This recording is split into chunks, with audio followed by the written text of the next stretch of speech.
You're listening to the Recipe Podcast with Chef Charles Carroll, episode number 19. Welcome to The Recipe. Chef Charles Carroll is a culinary gold medalist, author of 3 books, and past president of the World Association of Chef Societies. He has produced shows, fed our troops in Afghanistan, and is executive chef at one of the busiest country clubs in the United States. Chef Charles has cooked thousands of recipes, but none as important as the one he'll be sharing with you today, as his incredible friends unveil their recipe for a successful life. And now, your host, Chef Charles Carroll. Welcome into the Recipe Podcast, Celebrity Secrets to a Successful Life. I am your host, Chef Charles Carroll. What a great day and what a great show we have. We are broadcasting here in sunny Houston, Texas, and it's a beautiful day, around 60 degrees, sunny and slight wind out of the south. I like it. And so in studio, we have the Recipe Podcast producer, the lovely and talented Jessica Cowan. Say, hey, Jess. Hello, all. Wow, a little hello, all, a little southern. And then also behind the glass, we have the editor and sound engineer, Philip Rosas. Say, it ain't so, Phil. Hey, what's going on? Attaboy. And so here we go, guys. You know, we have a really special show, and you know how much I've been looking forward to this episode with our guests. So we're going to get right to business. If you're a first-time listener, thank you for tuning in, and we hope you enjoy this show. And for our fans that have been out there for a while, man, our numbers keep growing. We are worldwide. Is that right, Jess? Yeah, all over the world. Let's see. We've got Raj Mahan from India. Thank you for your listening. We got Mert from London. I believe actually he's originally from Turkey. Is that right? Yeah, originally from Turkey. Julie from Holland. Akash from India again. Erwan from somewhere foreign. Are you pronouncing all this right? I don't know. I'm sorry. These are your so notes. Greece, and Holland, India, and Arzu from Sanatolari. Oh, very well said. All right. And from Asia. Worldwide, we're going global. So we're going to be, in another couple of weeks, we're going to be pulling a name out of a hat. Isn't that right, Phil? Yeah, if you go and rate, subscribe, tell us where you're from, if you like the show, all that good stuff, we're going to put your name into a drawing, and at the end of each month, we're going to pick a name out of that, and you will win some free swag from Stove Monkey. Stove Monkey. Yeah. Real swag. Winner, chicken dinner. Yeah, so if you're a first-time listener, thank you, and we hope you go back and listen to all our other podcasts. We have some amazing guests, and you all know by now we are syndicated. We are being played all over the United States in several different places. Just where all the places people can find us. Oh, my gosh. Okay, so we've got TuneIn, iTunes, Google Play, Stitcher, and I believe, our own website, www.chefcharlescarroll.com. And we're syndicated, and we have a live show every Monday, 4:30 Central, and you can find that on Helium Radio, heliumradionetwork.com or heliumradio.com, a live show every Monday, 4:30 Central. Kind of tune in to us and listen to it. It's a unplugged version. The unplugged edition, that's right. That's make sure you're ready for that, because you never know what we're going to say. Tune us in for your ride home from work or what have you. So with that, we love you all for tuning in. If you love what you're hearing and love what we're saying, please rate, review, rank, and subscribe, and share with a mother, brother, father, friend, or whoever you think will enjoy the show. We appreciate that. That's what helps make the world go round and helps us bring the show to you. So there we have it. And today, again, we have a really special guest. You excited about this, Jess? I'm pretty excited. You've been talking about it a lot. I have. And, we're just a couple weeks away from Christmas. Yes. You guys got all your shopping done? Nah. All right. Nah. It's always last minute. Phil, you got a little baby, man. Yeah. I mean, well, her stuff's done. I mean, she wants like everything. So, and she's only 2, so you can get her whatever she wants. She'll be like, ooh. So, 2-year-old's got it all figured out. Yeah. What about you, Jess? Did you get the truck? Anything yet? No, I'm sad this year. I've been more focused on the move than anything. Gosh, maybe he's been naughty. That's why he hasn't gotten anything yet. No, I have some ideas, but I don't want to reveal it because he does listen to the show. So. Oh, he does. He's a listener. Mm-hmm. Well, that's good. Does the whole station listen? The listeners all know that Jess's boyfriend's the truck. The truck. In other truck. Words, yeah. A firefighter. Yeah, firefighter. For Houston Fire Department. Yeah, yes. You can find that calendar at, no, I'm just kidding. So, Jess, we expect you to get up on your shopping on that, and, I'll work on it. Yeah, and hopefully Phil, glad your girl's all taken care of. Oh yeah. Yeah. We treat her good. I do my shop. I'm focused on my shopping. Yeah. Yeah. I got my list. I know what I want. You're checking it twice. There's no jack around. I go into the store, I buy it, and I go home. That's it. I do a lot of online shopping. Yeah, that's good. Amazon.com, Really? Amazon Prime. Yeah. Good stuff. I got an Amazon coupon. I can't wait to use it. Okay. All right. Well, I'll tell you what.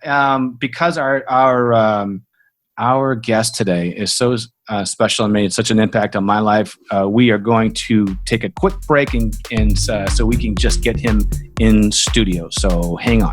Today's episode of the Recipe Podcast is brought to you by Recipe Productions. They are the creative minds that bring you the Recipe Podcast, as well as Chef Charles Carroll's latest book, The Recipe, a story of lost love and ingredients to greatness.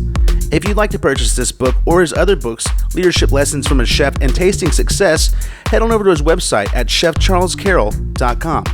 Welcome back to the Recipe Podcast. We have Jess and Phil in studio. Say hey, guys. Hey, what's going on? And we're going to bring in the good doctor here. Dr. Rick Rigsby is from San Francisco. He's a native from San Francisco. He's an award-winning journalist who followed a television career early on. He has 6 years of graduate school, ending with a PhD, of course, from the University of Oregon, and a college professor for 20 years at Texas A&M University. That's a woo. Yeah. A woo? Is that what? Whoop. What? That's an A&M thing? Whoop? Whoop. I thought it was Gig'em. Both. Oh, I never heard of the whip thing. Have you? So No. whoop is when you're just really excited. We're going to have to something. ask Dr. Rigsby about that. I think you dropped the ball there. Hello, A&M alma mater. Thank you very much. Graduate 2013. All right, let's get to this. So listen how cool this guy is. He's a character coach and also the chaplain for the Aggies football team. He now devotes all his time empowering people all over the world. This guy is so smoking busy, you can't imagine it. He does leadership principles for Fortune 500 companies, NFL teams, and PGA professionals, and a whole lot more.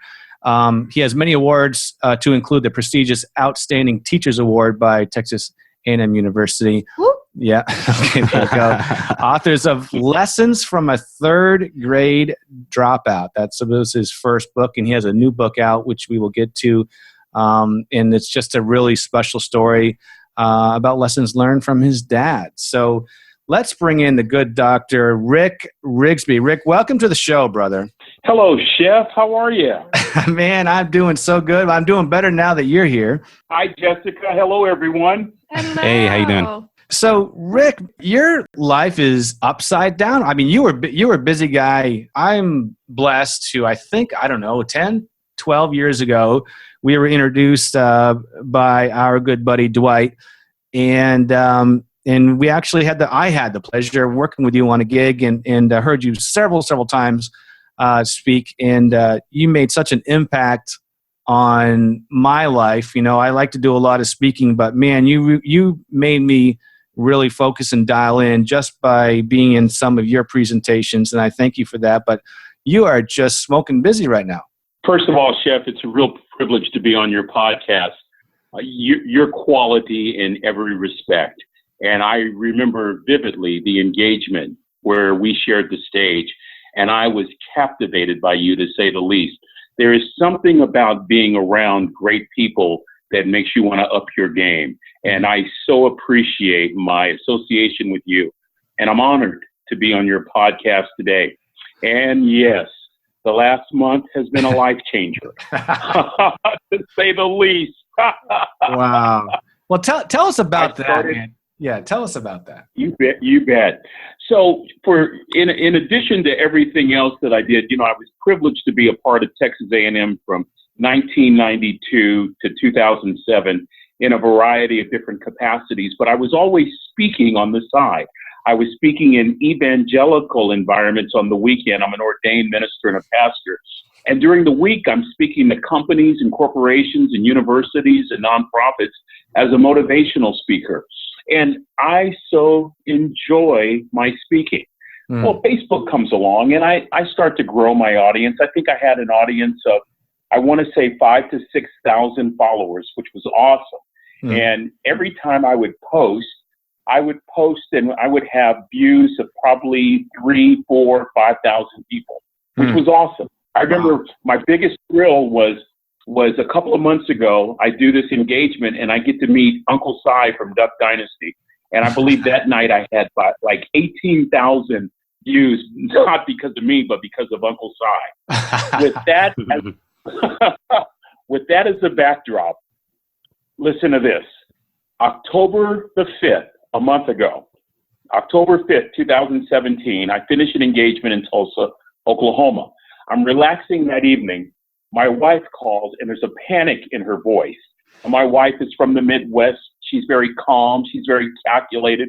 She's cool under pressure. But this particular day, she's saying to me, Rick. I said, what's going on, Janet? She said, some company that we had never heard of at the time has taken one of your recent speeches and they put B-roll to it, which is a video cover, and they've edited it with a music sound bed, and it has 500,000 views. Chef, I honestly thought that there was something wrong with the phone. To go from a couple thousand views to 500,000. By the time we got off the phone, it had reached 1 million views. By the time I went to bed that night, it had reached 9 million views. When I woke up the next morning, it had reached 15 million views. By the time I flew home from Tulsa back to Dallas, it had reached 25 million views. Wow. We immediately assemble a strategy team, hire a company to handle a portfolio that has just blown up, added staff to try to see if we could figure out how to manage this. Before the end of the weekend, it was 50 million views. Today, a month later, we're at over 130 million views. God. This is what happened, which is amazing to us. What happened was I gave a speech at California Maritime Academy, which is a part of the California State University system. It happened to be the very place in Northern California where my dad was a cook for 30 years. Wow. Now, this company had no idea of that. We had no knowledge of the company. The company is called Goalcast, Goalcast, C-A-S-T. We have now partnered with them. But at the time, the company had no idea of my father's employment from the 50s through 1980 at this particular organization, right? So I give this commencement speech to these cadets, these men and women who will be at sea for long periods of time. They will be the employees of port authorities. They will be on your ocean liners and tugboats. They're going into the maritime business. And the essence of my speech, Chef, is this. You have been afforded a great education, but education alone will not cause you to make an impact. You have to have wisdom. And I told the cadets, wisdom comes from the unlikeliest of sources. And then I pointed to a building about 100 yards away. I said, like over there in the mess hall, where the wisest person I ever met in my life worked for years. And that person was my dad, a third grade dropout from Texas. You could hear this gasp. And so that moment back in April at California Maritime Academy, where I'm giving the commencement speech to these cadets in 2017, which represented where I grew up, the campus I grew up in Vallejo, California. That moment was very special. We leave, fly back home, and I think nothing else about that speech until October the 5th, 2017. Well, when we got over 130 million views, we began to realize something far more than a simple speech was being communicated. Right. What was being communicated to us is that this speech was resonating with a world in desperate need of hope. It doesn't matter. What we have discovered in the weeks following is that it doesn't matter if you're in a boardroom or a school room or a hospital room. People are looking for hope. People want to be encouraged. People want to be lifted up, Chef, as you know. One of the calls from the thousands of calls and inquiries that we have received, the one that really comes to mind is from Harold. Harold was sitting in a hospital room with his dying wife, with their 2 daughters. And he said, after watching your video, Rick, I now realize that I'm not going through life all by myself. And so I really believe with all my heart that God has literally opened up the doors to the church of the world, the internet, and said, will you walk through and give people hope? And that's the best way that I can describe the last month. Wow. What a story. What a story. And Rick, and I encourage all our listeners to go on Facebook and take a listen to this piece, because it's amazing, it's beautiful, and it's spot on. And Rick, you have such a powerful impact on me as a person, as a father, and as a speaker as well. How do you manage this now? This, you are already slamming busy, and now it just went times 1,000. So how do you manage this, and what does that mean to your schedule now? Oh boy. And so what we had to do is we had to wrap our arms around it. To be honest with you, Chef, we were in shock for a week. Yeah. I make no bones about it. We were in shock.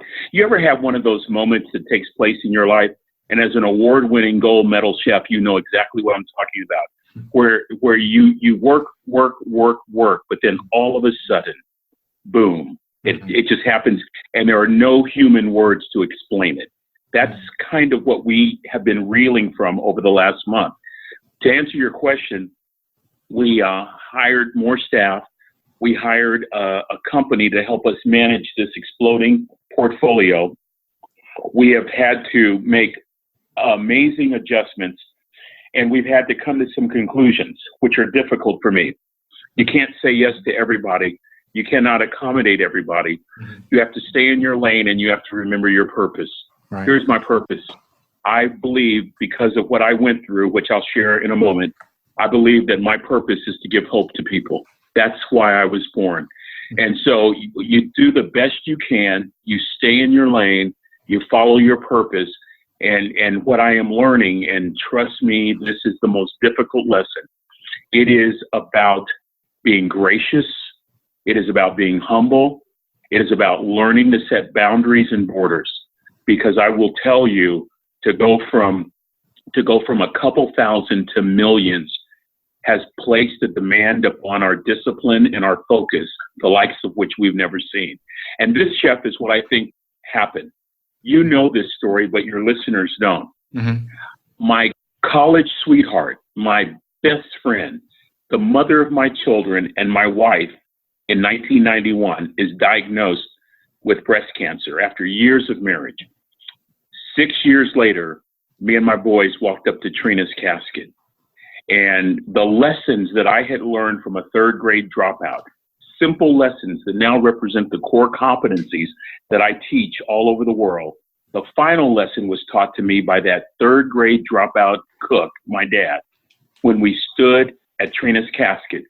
And he said to me 3 words that changed my life. He said, son, just stand. Mm-hmm. Don't quit. Just don't give up. But all he said was, son, just stand. Don't just keep standing. And so I talked in that speech about not quitting. I talked in that speech about not giving up. I talked in that speech about the 2 greatest lessons I've learned in my life came from a third grade dropout cook and a dying wife. The third grade dropout cook, son, just stand. The dying wife, 2 days before Trina died, and she was in bad physical condition. She looked me in the eye and she said, it doesn't matter to me any longer how long I live. What matters to me most is how I live. Mm-hmm. Every single day, Chef, I ask myself, Rick, how are you living? Mm-hmm. Every single day, I remind myself, despite my feelings, despite my disappointment, despite my despair, despite my doubts, despite the circumstances, good or bad, are you standing? Mm-hmm. Are you standing for the principles that your mom and dad reared you with? Are you standing for the values that you hold dear? Are you standing to fulfill your purpose? And I believe with all my heart, Chef, you know I'm a man of faith. Mm-hmm. I believe that God had to allow my heart to be broken so that I would have a heart for the brokenhearted. Mm-hmm. I know what my purpose is in life. It is to bring hope to people that have no hope. For folks like that guy in the hospital room that has no reason for which to hope, it is to simply bring them hope. Mm-hmm. You bring them hope through books, through speaking. Sometimes you bring them hope by just putting a smile on your face, just a gleam in your eye. Chef, I can remember being that guy in row 37 on the 3rd floor of a big coliseum, and Chef happens to be the one talking that day. And I somehow say to myself, if I can get down close to Chef Charles, maybe I can just see some hope in Chef Charles Carroll's eyes. And if I can see some hope in his eyes, maybe there might be hope for me. I never got over that. In fact, one of the things I do, much to the consternation of my family, is I try to be the last person to leave an engagement. I want every hurting person, every broken person, everybody that's going through a tough situation. It might not be the death of a spouse. It might be struggling on the job. I want them to encounter me, and I want them to see hope. I know why I'm placed upon this earth. And I believe that's why that video resonated with so many people. Mm-hmm. Yeah, I mean, I'm so speechless about all this, probably because I know you so well and your complete message. And I also do some work with a woman called Sister Dulce out of New Orleans, and what God has commissioned her with, and that's a whole nother story. But the reason why I'm bringing this up is that this is not just a business for you. You've been summoned to bring hope to people. Now your business just went 1,000-fold, and somehow you got to filter through that and figure out, who can I make the biggest impact with, and bring that help them the most. And that's got to be really difficult because so many people are reaching out. I mean, that's got to be a hard thing to filter. It really is. So what we try to do is we try to remember what our purpose is every single day. Mm. And you have people from every single level of life, from people that have plenty to people that have nothing. Just today, for example, an organization asked me would I come speak to them. It's a homeless organization based in San Antonio. And so what we have decided is you cannot make it about money. You cannot make it about feelings. You cannot make it about geographic location. Everybody is worthy of dignity. And so what we have to make it about to even begin to take baby steps to manage this portfolio is, if I speak to this organization, does it fulfill the purpose that I have been charged with fulfilling? Mm-hmm. And even in doing that, Chef, it's a monumental task. It is monumental. We have so many people working with us, people that are praying for us, people that are helping us, but it's overwhelming. It is literally overwhelming. And after saying that, I will say this: what a privilege to be chosen. What an honor to be called, to just be one voice contributing, hopefully, to the healing of our world. Dr. Rigsby, from one Aggie to another, I have to ask, why did you leave? Howdy, Jessica. Howdy. But what made you want to leave the university and go to speaking full time? That's a great question. I was loving life at Texas A&M. I was How could you not? I was teaching in I was teaching in the Department of Communication. I was privileged to be hired by Coach Slocum, in the R.C. Slocum, legendary football coach, College Hall of Fame. I was privileged to be hired by him in the 90s as a life skills coordinator, kind of his version of a character coach, and kept on by Coach Francione when the change took place. Had built a home in College Station. And it was predicated, my leaving was predicated on one thing, and it was this: family time. And this is what I mean. My speaking business had grown pretty substantial, was averaging about 200 engagements a year. But what I was finding was that I would finish speaking, let's say in Philadelphia. I'd be back in Dallas by 6, but by the time I took the commuter flight, if I caught the commuter flight, if I made it, I'd be home later in the evening, and half the time I was discovering I was missing my connection, which meant another night in Dallas, or it meant flying to Houston and getting a rental car to go to College Station. Here's the bottom line. Simply adding an extra leg was costing a lot of family time. And at the time of making this decision, I had remarried, had younger children, and I was missing a lot of time at home with the dishes, with story time, with ball games, et cetera, et cetera.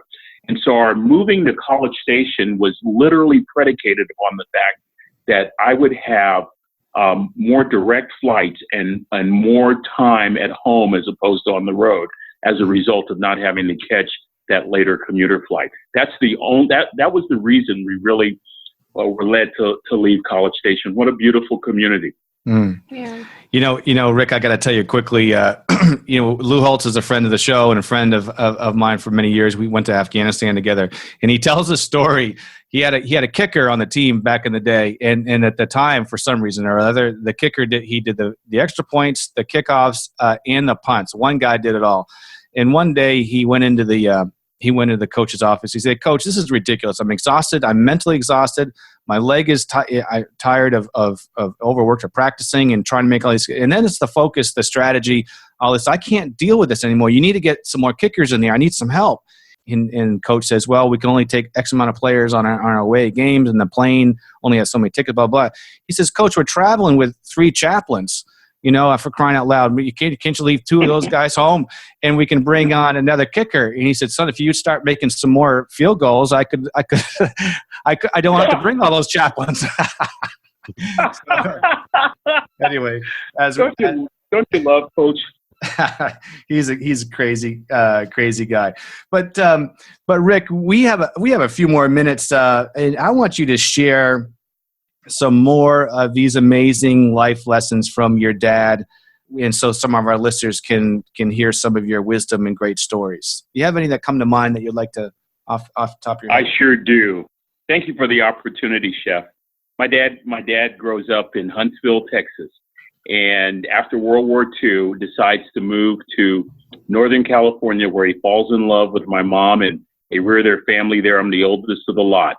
And my father was wise beyond his years, and I never realized it until I became an adult, a father, so on and so forth. Here are the lessons that stick out. Son, yes, Dad, make sure that you never judge people. You want to grow your influence, son, don't judge them.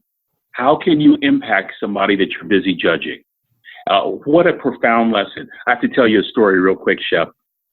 A famous hotel brand invited me a couple of months ago to come and to talk to their staff. They had lost a star, which is a big deal in the hotel business. And so I rented a car and I showed up. The rental car is pretty nice. I showed up a day early just to kind of observe. Nobody knew that I was coming except for the general manager of the hotel. I show up in this nice rental car. I'm well dressed. What do you think the first words were out of the valet's mouth? First words were these: "Hello, sir. Who are you here to pick up?" Oh, boy. My father's words. Don't judge. Evaluate, of course, but never judge, because when you judge, you've just neutered any opportunity that you may have had to impact somebody's life. Another lesson. Son, you'd rather be an hour early than a minute late. It was Aristotle who said on one occasion, "You are what you repeatedly do. Therefore, excellence ought to be a habit, not an act." My father was an hour early to work for 30 years, my mother said. On one occasion, my mother said, "Daddy, why do you go to work so early?" His response was, "One of these days, one of my boys will catch me in the act of excellence." In other words, modeling excellent behavior was important to this 3rd grade dropout. Harvard Business Review did this article where they said, where basically the thesis was, lecturing is the worst kind of teaching method. That if you want to get the intended message across, model the behavior. Combine that with this: you are what you repeatedly do. Therefore, excellence ought to be a habit, not an act. My father modeled excellence. How you do anything is how you do everything. Here's another lesson. Son, be kind to people. Here's another lesson. Make sure your servant's towel is bigger than your ego. Here's another lesson. If you're going to do a job, do it right. I know that's not correct grammatically. It ought to be do it well, but I love the way my father used to say that. And of course, the greatest lesson that he taught me a year before he would die was at Trina's casket when he said, "Son, just stand." So think about these lessons that I am privileged to carry on and to share all over the world. Here are these lessons. Don't judge. Show up early. Make sure that you're kind. Make sure that your servant's towel is bigger than your ego. Ego is the anesthesia that deadens the pain of stupidity. That one might be worth. My dad didn't teach that quote to me. That came from that great philosopher Anonymous. Ego is the anesthesia that deadens the pain of stupidity. But my dad did teach me to make sure that my servant's towel was bigger than my ego, and that if you're going to do a job, you do it with excellence. And of course, last lesson he taught me, stand. Son, just stand. In other words, don't quit. Don't give up. You hang in there. It's not predicated based on how you feel or based on your comfort. Chef, guess what I teach organizations? You want organizational change? Be willing to be uncomfortable. You want organizational change? Be willing to be inconvenienced. You can't grow by driving by the gymnasium, by the fitness place. In other words, in a shallow, superficial culture, we want change, but we're not willing to pay the price. Third grade dropout challenged that notion. That's awesome. That's absolutely brilliant. And just a minute to go here, Rick. It was a little bit of a surprise when you first met your college sweetheart, wasn't it? When you finally brought her home for the first time, is that right? Yeah, my father. To say the least. I'm a big old guy, and my father looked at Trina and then looked at me and just whispered in my ear, "Is she psycho?" But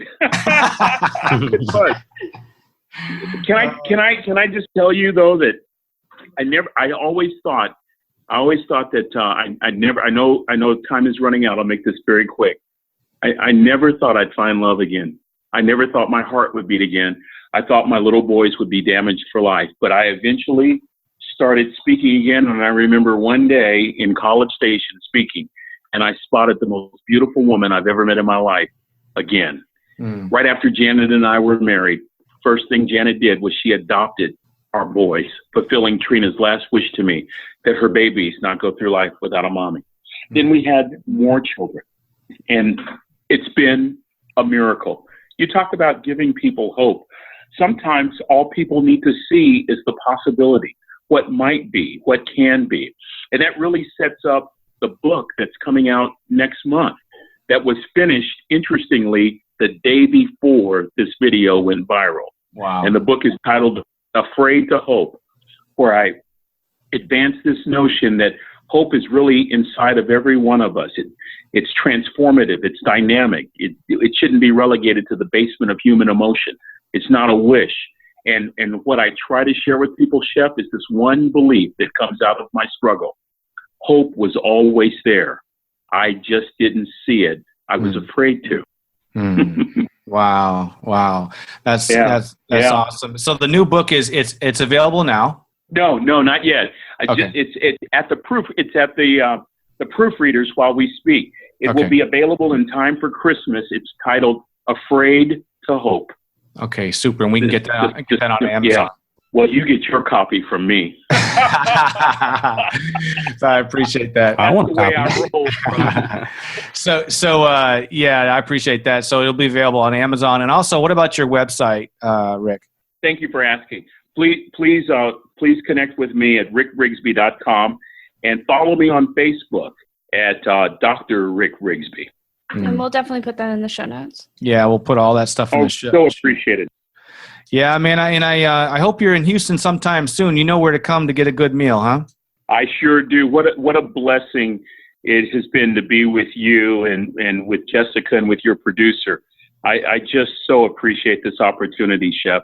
You're first class in everything you do. Well, I appreciate that, Rick, and again, you made a huge impact on my life, and really I just can't. I remember the first day that I heard you speak, and it made a huge impact on me as a person, as a father, and as a brother, and also professionally. So I'm blessed to call you as my friend, and I look forward to seeing you real soon. And so I appreciate. Thank you so much, Chef, and thank you, and big congratulations on your new book. I cannot wait to read it. Oh, thank you. You know what? I'm going to send you a copy too. We're super excited, but I thank you for that. And thanks again, Rick, for being on the show. That pretty much wraps up today's episode of the Recipe Podcast. We thank you so much for tuning in. Again, first-time listeners, thank you. We hope you enjoy the show. You know where to go to listen to the rest of our shows, and we sure do appreciate you for that. Long-time listeners, we are super appreciative of that. Ladies and gentlemen, a big thank you goes out to Dr. Rick Rigsby. You remember what he said now, just stand. Don't judge. And you'd rather be an hour early than a minute late. So remember those life lessons and all the other ones. You can go to his website, and that will be in the show notes. So again, listeners, rave, review, rank, and subscribe on iTunes or Google Play or wherever you find our show. Also, remember, you can find us on Helium Radio on Mondays. We have a live show on Helium Radio on Mondays at 4:30. That's heliumradionetwork.com. And Central, that's a good point. Yeah, good point. All of a sudden now you can be on time, this guy over here. All of a sudden, hey, I'm always on time, all right? So tell everybody about our show. We love you for that. That's how our world goes round. So that about wraps up today's show. Always remember, you're special, you're great. Make an impact on someone's life today. See you next time. Thank you for tuning into The Recipe Podcast. You can find more episodes at chefcharlescarroll.com. And while you're there, feel free to ask questions or recommend guests for our show. To purchase Chef's latest book, The Recipe, go to theingredientsofgreatness.com. Have an incredible week. We'll see you next time.